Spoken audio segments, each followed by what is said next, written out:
Bonjour à toutes et à tous. Nous sommes très nombreux ce matin. C'est donc particulièrement agréable de m'adresser à vous. J'espère que vous m'entendez convenablement. Je vais essayer de ne pas dépasser le temps imparti parce que Céline a fait très très vite. Donc il faut que je sois à la hauteur. Le sujet du jour, c'est effectivement un sujet favori. C'est pas un sujet favori pour tout le monde parce que beaucoup de gens ont peur d'écrire, ont peur de ne pas savoir, ont peur de mal s'y prendre, et quelquefois ils ont raison. Pourtant, en écrivant mieux, il est largement prouvé qu'on vend plus. Et il y a un certain nombre de secrets, certains de ces secrets ne sont pas si secrets que ça, mais pour être vu, c'est-à-dire pour attirer, pour être lu, pour impliquer, pour engager, pour être compris, il y a un certain nombre de règles à suivre, sans quoi ça ne marche pas. Moi, j'ai commencé dans l'écriture marketing, je pense, avec ma première lettre au Père Noël, sûrement vous aussi.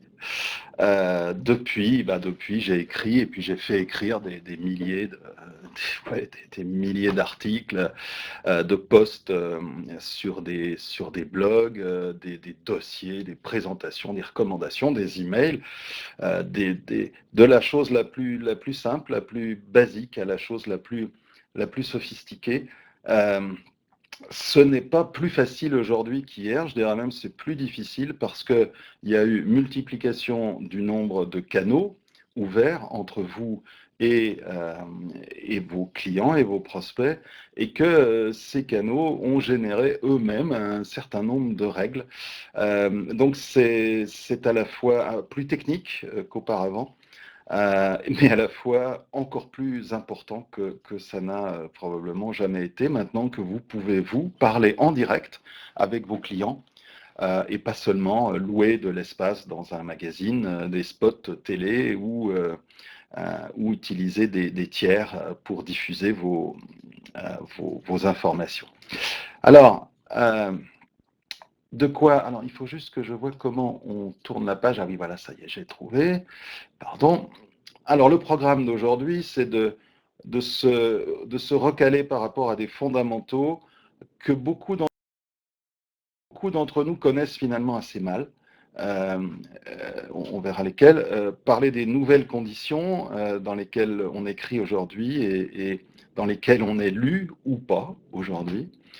Savoir se poser les bonnes questions avant de prendre, j'allais dire sa plume, enfin plus probablement son clavier, et puis passer en revue ensemble les principes clés de l'écriture marketing. Hier, on va dire l'exercice euh, l'exercice fondateur de l'écriture marketing, c'est la lettre qui vend, the selling letter, disaient les Américains. La lettre qui vend, ça a été mis en place à peu près dans les années 40, 50, et le champion de la lettre qui vend, un certain nombre d'entre vous ont dû voir ça peut-être chez leurs parents ou leurs grands-parents, c'était un truc qui s'appelait le Reader's Digest, qui était en fait un petit peu comme aujourd'hui on a Courrier International. Eh bien c'était le Reader's Digest proposait des condensés d'articles et des condensés de livres qui permettaient en une dizaine de pages de se faire une idée sur un livre ou probablement de prétendre l'avoir lu. Et ces éditeurs du Reader's Digest étaient évidemment très très forts en marketing direct, et tout fonctionnait avec, à la base, une lettre qui vend. Voilà un exemple de lettre qui vend que j'ai écrit tout spécialement pour Céline, mais elle aurait pu le recevoir. Chère Madame Andréani, bon, tout de suite, hein, évidemment, on ne parle pas à cher client, c'est tout de suite adressé et personnalisé, et ça, c'était déjà le cas il y a 60 ans. Félicitations. Ah bon, vous êtes parmi les premières habitantes de Courbevoie à avoir gagné une remise de 20% sur votre abonnement à un an de sélection de Reader's Digest. Bon. Le Reader's Digest présente chaque mois l'essentiel des livres et des débats dont on parle, idéal pour se faire rapidement son idée et échanger avec des amis. Ce n'est pas tout, confirmez votre abonnement avant le 1er décembre et vous recevrez en plus un magnifique cadeau à choisir dans la collection Art de la table sélectionnée par René Zuttmann. Il vous suffit de... Et alors là, il y avait toujours un truc, il fallait coller un timbre sur une enveloppe, mais un timbre que vous découpiez en bas de la lettre, il fallait agir. Alors, si on regarde cette lettre, elle correspond vraiment aux étapes fondamentales de l'écriture marketing. Autrement dit, tout de suite personnaliser l'envoi.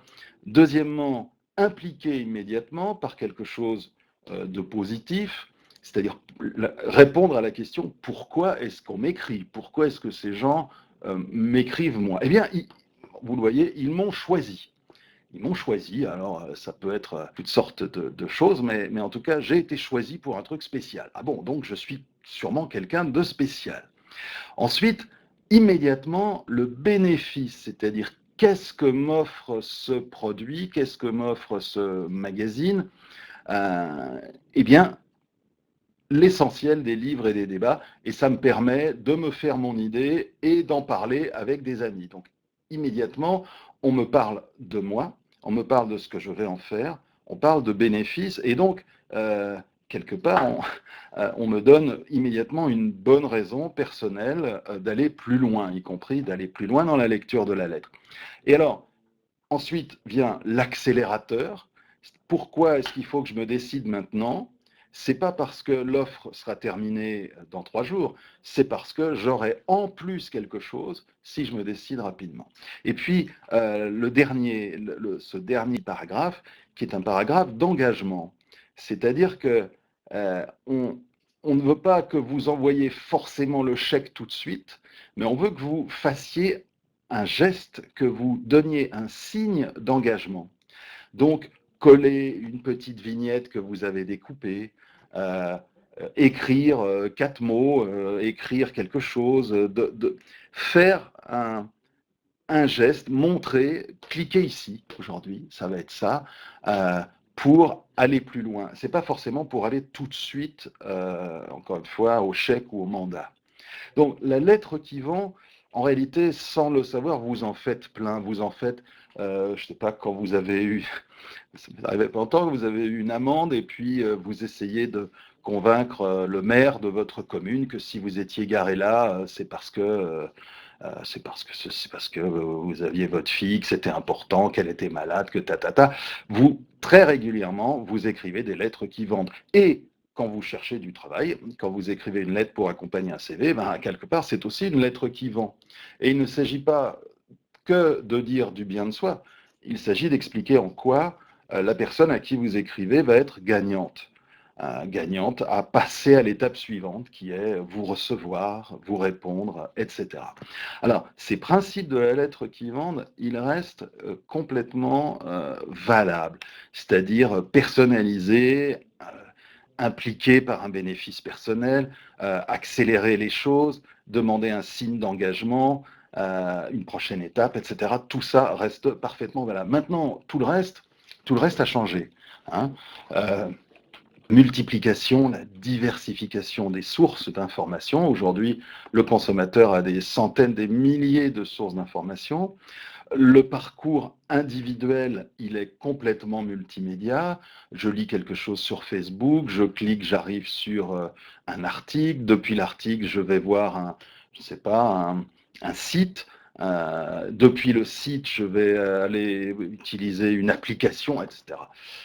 Troisième point du marketing, c'est la perte de confiance dans les marques et les sociétés. Toutes les études menées depuis 10 ans montrent que ce qu'on appelle le Net Promoter Score, la différence entre les gens qui se font promoteurs d'une marque et ceux qui sont détracteurs d'une marque, ce score baisse d'une manière tendancielle. Il y a de moins en moins de confiance dans les marques et les sociétés. Donc, ça veut dire que quand vous arrivez tout benoîtement, bonjour, c'est moi, ce que je fais est formidable, il faut qu'on se rencontre. Ne croyez pas que vous partez avec un a priori favorable. Et puis, bien sûr, une pression qui est toujours plus forte. Combien est-ce qu'on reçoit de stimuli commerciaux par jour? Il y a autant de chiffres que de chercheurs, mais c'est quelque part entre 500 et 5000 par jour et par personne. Donc, autant dire que ce n'est pas facile de faire entendre sa voix au milieu de tout ça.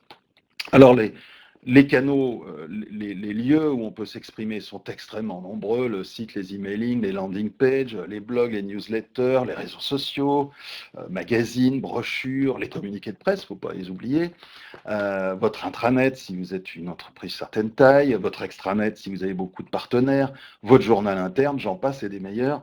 Le nombre de médias, finalement, n'a cessé d'augmenter. Et pendant ce temps-là, donc, le temps d'attention humain est passé entre 2000 et 2014 de 12 secondes à 8 secondes, ce qui fait donc quand même un tiers de perdu, d'après le Centre américain de biotechnologie, qui sont des scientifiques pas du tout marketing.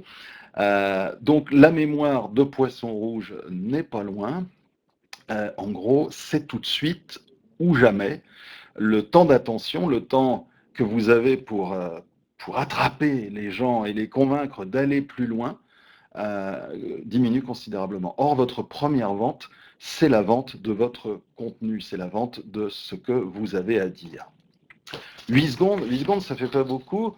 À titre comparatif, c'est dans les rodéos américains, il faut que le cow-boy reste 8 secondes sur le dos du taureau sauvage pour que sa performance soit validée.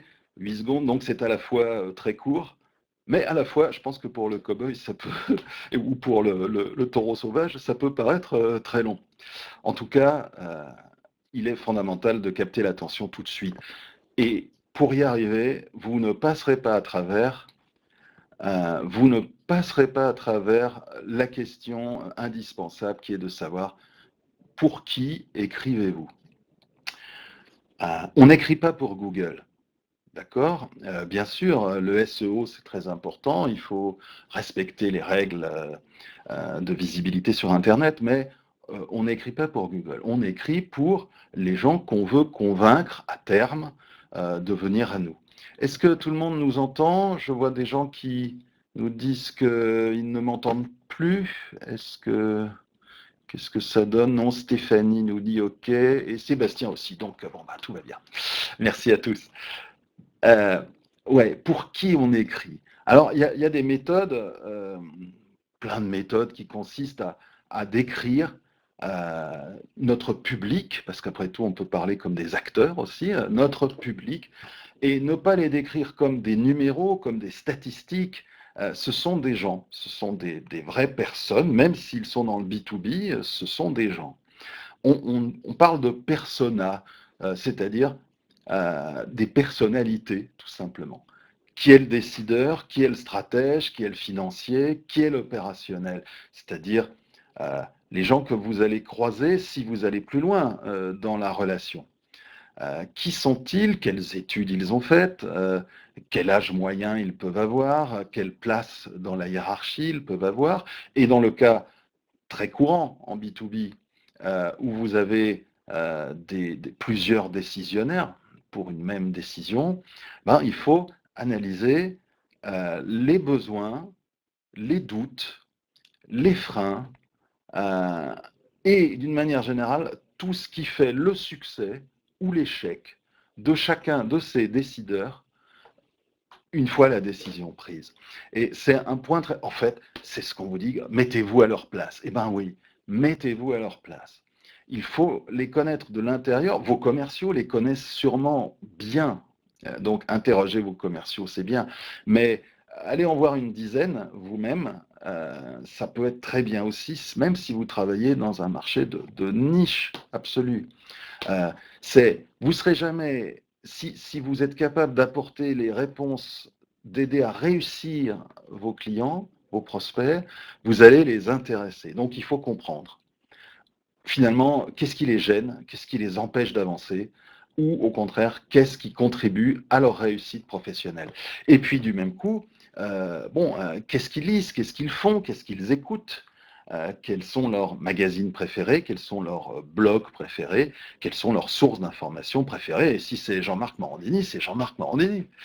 Mais il faut se mettre à leur place et les connaître. Alors, un exemple très vite, réalisé il y a quelques années sur les services informatiques, consistait à dire, dans les services informatiques, on ne peut pas se contenter de dire je veux parler au directeur informatique. En fait, il y a des personnages, des personas différents à l'intérieur d'un service informatique, et vous les décrivez, y compris d'une manière un peu sémiologique, les râleurs, les stratèges, les gourous, les héros, les junkies, etc. Et puis, idéalement, vous arrivez à faire leur portrait. Et si vous avez autour de vous quelqu'un qui a un petit talent de dessin, vous pouvez même aller jusqu'à dessiner le techno-junkie, un geek tout simplement, le techno-vendeur, le techno-ci, le techno-ça, c'est-à-dire faire une galerie de portraits à laquelle vous pourriez vous référer pour vous dire, bon, c'est à lui que je parle, et voilà ce qu'il est. Donc par exemple, voilà le techno-gourou. C'est un homme, il est diplômé informatico-électronique, il est studieux, il recommande aux stratèges. C'est pas vraiment un politique d'entreprise. Il se demande si son poste survivra au cloud, par exemple, aujourd'hui, et il se sent un peu prof, quoi. Il se sent, je suis entouré d'analphabètes de la technologie, il faut que je les éduque. Quand vous avez réussi à caractériser euh, l'une de vos cibles de cette manière-là, vous êtes beaucoup plus à l'aise pour leur écrire. Alors, justement, ces principes clés d'écriture marketing, donc vous l'avez compris, la première chose, c'est à qui je parle et finalement, qu'est-ce qu'il a envie d'entendre. Vous savez, quelquefois, on regarde, il y en a encore parmi nous qui regardent la télévision, on voit les ch'tis à Marseille, on se dit, mais enfin, c'est tellement stupide, mais comment on peut faire un truc aussi débile? Oui, entendu. De la part des chaînes, c'est je dois offrir à mon public ce dont il a envie. Et s'il a envie de voir les ch'tis à Marseille, eh bien, je vais lui donner les ch'tis à Marseille. Maintenant, s'il n'a pas trop d'argent pour déménager, mais s'il aimerait bien améliorer un peu sa maison, ben, je vais lui donner également des choses qui lui sont utiles. Alors, je ne m'égare pas. Les principes. D'abord, écrire, ce n'est pas d'écrire. Ce que vous cherchez, c'est intéresser, c'est à ce qu'on a vu tout au début, toujours dans la bonne vieille lettre qui vend, c'est à faire adhérer, à convaincre, à faire parler de vous. Mais faire parler de vous, ça ne veut pas dire parler de vous. C'est-à-dire multiplier les données sur votre produit, débiter les caractéristiques techniques, etc. Ça ne sert pas à grand-chose au stade marketing. Ça va servir au stade commercial, bien sûr, au stade technico-commercial. Mais au premier niveau, euh, écrire, c'est d'abord raconter une histoire. Dans une histoire, il y a un héros, et le héros, il ne faut pas croire que c'est vous. Vous n'intéressez pas, il faut se faire à l'idée, les gens ils s'intéressent d'abord à eux-mêmes, plus qu'aux autres, et plus qu'aux marques, et plus qu'aux entreprises, plus qu'aux fournisseurs. Donc il vous faut raconter une histoire. Le héros, c'est pas vous. Le héros, ça doit être votre prospect. C'est ce qu'on appelle le storytelling. C'est la colonne vertébrale de toute communication. Il faut une histoire à raconter. Une histoire, bon, on pourrait passer une heure sur une histoire, mais une fantastique histoire, c'est Bambi. Bambi, ça commence mal. Ça commence même très mal dans les versions d'origine. La maman de Bambi meurt, elle est tuée par des chasseurs, donc ça commence très mal. Donc on est face à un problème. Et il y a des péripéties. Il y a des gentils, il y a des méchants. Et puis à un moment donné, il se passe quelque chose, une découverte, une rencontre, qui va transformer l'existence du héros et qui va lui permettre de révéler sa force, comme le vilain petit canard, une autre formidable histoire. Donc, une histoire, c'est pas on est les champions, achetez-en plein, vous allez voir ce que vous allez voir. Ça, c'est pas une histoire. Or, pour intéresser les gens aujourd'hui, il faut leur raconter des histoires, et des histoires qui les concernent. Quand on travaille sur les personas, quand on travaille sur la description fine, la compréhension presque charnelle de nos prospects, c'est pour connaître ces leviers de motivation. Si vous parlez tout à l'heure, on voyait, je sais pas, le techno-gourou, c'est sûr que le thème où le ton, ou même la proposition que vous allez leur faire, va être distincte du techno qui n'y connaît rien, vraiment du béotien.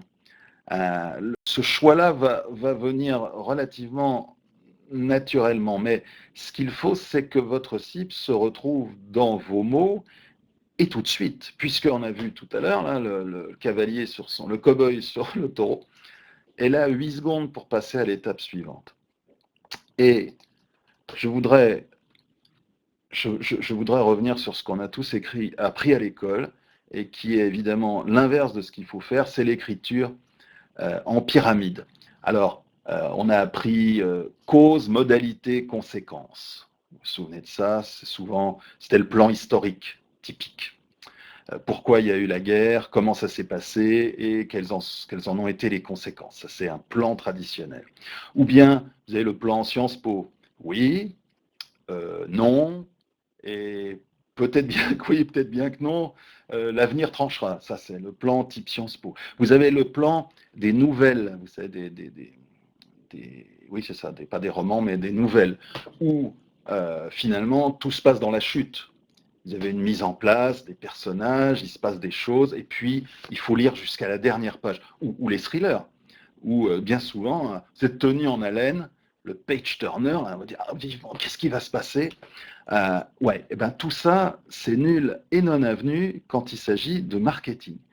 Parce que personne n'a acheté votre livre, personne n'a acheté, c'est pas un thriller, vous n'avez pas vendu, vous le donnez, vous le proposez, et vous avez 8 secondes. Donc, la méthode d'écriture, c'est la pyramide inversée. Donc, tout l'inverse de ce que nous avons appris dans les cours de français, c'est-à-dire, on commence par la fin, la conclusion d'abord, on va du plus important au moins important, et on offre des liens, pour le coup c'était des liens HTML, des liens pour creuser, pour aller plus loin. Mais le système de la pyramide inversée, c'est il faut dire immédiatement ce qu'on a à dire. Sinon, personne, hélas, personne ne suivra votre raisonnement jusqu'à arriver à la conclusion. C'est moche, mais c'est comme ça. Donc, la proposition doit être très claire. On doit immédiatement comprendre de quoi il s'agit. Est-ce que c'est une nouvelle qui me concerne? Est-ce que c'est une offre promotionnelle, une proposition de lecture, genre voilà notre livre blanc, il va vous aider à gagner de l'argent?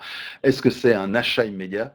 Mais en tout cas, il y a un objectif, un seul, et il doit correspondre à une proposition et une seule. Donc, tout de suite, savoir de quoi il s'agit. Faire court, c'est pas seulement les 8 secondes du départ, mais c'est les études, voilà, j'en ai cité une, mais il y en a pas mal d'autres. En 5 ans, la longueur préférée des contenus a diminué de 50%. Donc, les gens qui aimaient bien les articles de 3 pages, eh bien maintenant, ils préfèrent les articles d'1 page et demie. Deuxièmement, faire clair, c'est un message et un seul. Ça ne sert à rien d'en rajouter, de dire et en plus, et ceci et cela. La seule chose que vous avez le droit d'ajouter, c'est un accélérateur. C'est si vous téléchargez tout de suite notre livre blanc, vous aurez en plus quelque chose. Mais vous n'avez pas le droit de proposer 2 choses à la fois. Structurer. Structurer, ça veut dire qu'il faut offrir différents niveaux de lecture à un lecteur, de façon à lui permettre de parcourir en diagonale. C'est-à-dire, il y a 8 secondes, il y a 20 secondes et il y a 2 minutes. C'est à peu près ça, les grands. Et puis après, on passe carrément à beaucoup plus long. Mais voilà, donc 8 secondes, c'est en gros le titre et l'image. 20 secondes, c'est peut-être ce qu'on appelait le chapeau autrefois, ou juste le parcours oculaire qu'on a à travers les sous-titres. Une structure qui permette de se dire, voilà les points qu'on va aborder. Jamais de passif, on ne parle qu'à la forme active aujourd'hui en marketing, des paragraphes courts. Il y a un moyen simple de savoir si votre texte est vraiment bien structuré. vous faites ce que font les rédacteurs en chef depuis longtemps dans la presse, notamment la presse quotidienne. Vous avez un gros crayon rouge, et puis vous avez imprimé ce que vous avez écrit, et puis vous enlevez tous les mots qui servent à rien. Je peux vous dire que vous allez raccourcir. Et puis, tous ces mots de liaison qu'on nous a également appris à l'école, c'est pourquoi, mais encore, pour autant, toutefois, etc. Tout cela, vous allez les liquider un à un sans aucune espèce de retenue. Parce que si votre texte est bien structuré, vous n'avez pas besoin de ces mots-là. Les sous-titres et le contenu lui-même se suffisent pour exprimer la logique. Tous les petits mots qu'on a pris l'habitude d'ajouter, en réalité, c'est du trucage. Vous n'avez pas besoin de maquiller votre texte comme une voiture volée. Si vous avez besoin de le faire, c'est qu'il faut le recommencer. D'accord? Donc, faire court, faire clair et faire sobre, finalement. Je vous parlais des titres. Alors, le titre, c'est évidemment fondamental quand on a 8 secondes. Le titre, quand il s'agit d'un mail, c'est l'objet du mail, hein, ou quand il s'agit d'un courrier, même, c'est encore des courriers un petit peu plus formels, c'est l'objet du courrier. Il faut instantanément qu'on sache de quoi il s'agit. J'ai commencé ma carrière il y a déjà un bon moment chez Colgate-Palmolive et on nous apprenait à écrire des recommandations, c'est-à-dire des documents internes pour aller voir, nous, jeunes rigolos du marketing, pour aller voir le patron et lui faire des recommandations. Et donc, la recommandation devait tenir sur une page 21.9.7 et il y avait, en une ligne, il fallait décrire de quoi il s'agissait et c'était recommandation en vue d'améliorer ceci, cela, en vue de réduire de 2 centimes le coût du bouchon du bec citron, etc. C'était des choses, tout de suite, on doit savoir de quoi il s'agit. Ne croyez pas un instant que des titres, on va dire, pas très clairs, teaser, que ça va marcher. Ça marche une fois sur 100. En réalité, ce qui incite à aller plus loin, c'est immédiatement quel est l'intérêt que je vais retirer de cette lecture. Sinon, je ne passerai pas 2 minutes. Oui, Céline, j'ai presque terminé. Le titre de l'article, de la note, ça peut être aussi les premiers mots du commentaire ou du tweet, évidemment. Alors le tweet, ça a encore amélioré les choses puisque on a vraiment très peu d'espace pour écrire, mais même quand vous allez republier quelque chose sur LinkedIn, mettons, les premiers mots de votre commentaire, c'est un peu votre titre. Donc le titre, il doit avoir un sens immédiat, centré autour de la proposition. Et il doit être court. La pratique, pour l'essentiel, c'est moins de 65 signes, moins de 65 caractères.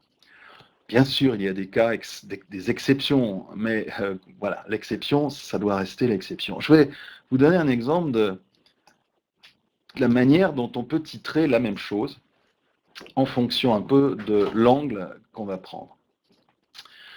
Ce que vous avez à vendre, en quelque sorte, c'est un cartable ultra léger. C'est la rentrée, donc je me suis dit que ça correspondrait à la période. Voilà. Ce que vous avez à dire, c'est découvrez le cartable ultra léger.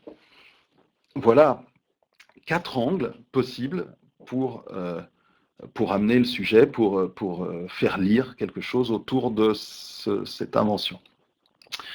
Vous pouvez impliquer en disant « son cartable est-il trop lourd ? Faites le test ». Là, on est vraiment tout de suite dans l'implication, c'est-à-dire votre enfant, vous n'êtes pas très sûr, on va vous aider à savoir si vous avez le problème et à quelle hauteur vous allez avoir le problème. Donc, son cartable est-il trop lourd? Faites le test, voilà une première manière. Vous avez la méthode, on va dire, très journalistique, très informative. 80% des cartables sont trop lourds selon cette étude. Donc, vous attaquez vraiment par, oui, on va dire par l'information brute de décoffrage, mais vous savez qu'il y a une étude à lire. Comment ça, 80% des cartables sont trop lourds? Vous allez le voir. Encore une autre manière où vous allez dire, poids des cartables, des écoliers témoignent. Donc là, on n'est plus du tout dans on a pesé les cartables sur une balance, on est sur voilà ce qui se passe dans la vraie vie, voilà des témoignages des écoliers qui souffrent ou pas. Et puis, vous avez une approche, on va dire, technologique, la nouveauté, des cartables moins lourds grâce au Kevlar. Dans ces 4 cas, qui correspondent chacun à un angle différent, il est certain que peut-être que la maman d'élève va être plus sensible à son cartable, est-il trop lourd, faites le test. Mais peut-être que des cartables moins lourds grâce au Kevlar vont intéresser d'autres types de gens, peut-être les revendeurs. En tout cas, dans chaque cas, le titre dit exactement l'angle de l'article et exprime ce qu'on a à dire, c'est-à-dire que le cartable, ça a un poids et que ce poids, ça compte. Donc, il n'y a jamais une seule solution, et c'est tant mieux, puisque vous avez plusieurs personas, ne serait-ce que pour le cartable, vous avez peut-être le papa, la maman, peut-être le papa et l'enfant, certainement. Donc, vous allez avoir besoin de plusieurs angles. Évidemment, la syntaxe et l'orthographe, c'est la politesse de la langue. Donc, même si vous écrivez à des gens qui font plein de fautes d'orthographe, vous devez respecter ces règles finalement fondamentales. Donc, les trucs, c'est il faut au moins un relecteur qui ne soit pas l'écrivant. On est toujours son pire juge. On est un très mauvais juge, on n'a aucun recul sur ce qu'on fait quand on crée quelque chose. Donc, trouvez quelqu'un qui est connu pour sa bonne orthographe et qui vous rendra ce service. Évitez les points-virgules, évitez les guillemets. Le guillemet est haïssable. Quand vous mettez des guillemets, ça veut dire que vous n'êtes pas sûr de ce que vous racontez. Si vous n'en êtes pas sûr, trouvez un autre moyen de le dire. Mais le guillemet, c'est... même si les gens maintenant, ils font souvent ça, vous savez, quand ils n'arrivent pas à s'exprimer, ils disent c'est un génie. Bon, c'est juste parce qu'ils n'ont pas les mots pour dire il veut se faire passer pour un génie, ou on le prend pour un génie, ou il aimerait bien faire croire qu'il est un génie, etc. Dans la chose écrite, vous n'allez pas utiliser les guillemets. Vous allez faire des phrases courtes en évitant les appositions. Vous allez utiliser ce qu'on appelle une langue journalistique claire et accessible, sujet, verbe, complément. Vous n'écrivez pas de la littérature. Vous allez fuir comme la peste les participes présents. Vous allez, je vous l'ai dit et je le répète, éradiquer les mots de liaison. Vous allez raccourcir, et Céline est excellente pour ça, parce que quelquefois, j'écris des trucs pour elle, et puis elle me dit ouais, c'est bien, mais c'est un peu long. Alors très bien, je reprends la copie, et puis je me dis oui, finalement, c'est vrai qu'il y a des choses, je peux les éradiquer. Et puis, je le fais lire à quelqu'un d'autre qui me dit dis donc, c'est pas un peu long? Ah bon, c'est toujours trop long. Donc, n'hésitez pas, si vous passez 3 fois sur le texte, les 3 fois, vous le raccourcirez. Vous pouvez toujours détailler à l'étape suivante. Vous n'engagerez pas un prospect d'un seul coup. Il y aura des étapes. Donc, vous pourrez toujours aller plus en profondeur ensuite. Et puis, pour finir, on n'écrit pas qu'avec des mots, même si on a vu beaucoup de mots ce matin, mais on n'écrit pas qu'avec des mots. Une bonne photo, on sait très bien qu'elle a, notamment dans l'attractivité d'une proposition de lecture, elle peut avoir un effet très important. Une bonne photo, elle est spectaculaire, notamment parce que c'est celle-là qui fera que ce sera relayé dans les réseaux sociaux. Elle est vendeuse, mais pas gratuite. Comment choisir une photo? Eh bien, il faut réfléchir d'abord. La pire chose à faire, c'est, on a écrit un article sur, je ne sais pas, les boîtes aux lettres, et puis on va dans Photolia ou dans une banque de données de photos, et puis on tape boîte aux lettres. Parce que là, on aura la même boîte aux lettres que tous les gens qui parlent de boîte aux lettres. Il faut réfléchir avant de chercher. Si vous réfléchissez avant de chercher, vous allez trouver une idée. Et cette idée, vous allez la trouver tout autant dans les banques de données. J'ai eu le cas il n'y a pas longtemps, le sujet, c'était comment travailler avec les grandes gueules. Et qu'est-ce qu'on met comme photo pour comment travailler avec les grandes gueules? Si je tape grande gueule ou son équivalent dans Fotolia, je vais avoir des gens avec la bouche grande ouverte, qui ont l'air courroucés, et puis un bonhomme à côté qui a un peu peur. On va voir tous ces photos neuneux. Si on réfléchit un peu, on pense aux goélands, aux mouettes, vous savez, qui hurlent là, au bord de mer, et on va regarder mouette rieuse ou mouette, et puis on voit des photos de mouettes avec vraiment qui ont la gueule grande ouverte, et du même coup, non seulement ça fait accepter le côté grande gueule, parce que finalement il s'agit d'un animal, on comprend très bien que c'est quelqu'un de bruyant, voire d'un peu agressif, mais on évite le visuel que tout le monde va avoir et on se fait remarquer. Donc c'est ça du spectacle, c'est pas mettre une fille nue pour vendre du chocolat, quoi. C'est pas ça. Mais donc comment la choisir? Eh bien réfléchir avant de la chercher. On écrit aussi avec une bonne infographie, ça devient un peu moins à la mode, mais en fait ça l'a été beaucoup ces 2 dernières années. On l'écrit avec une vidéo courte, avec une bande dessinée, avec une mise en page adaptée.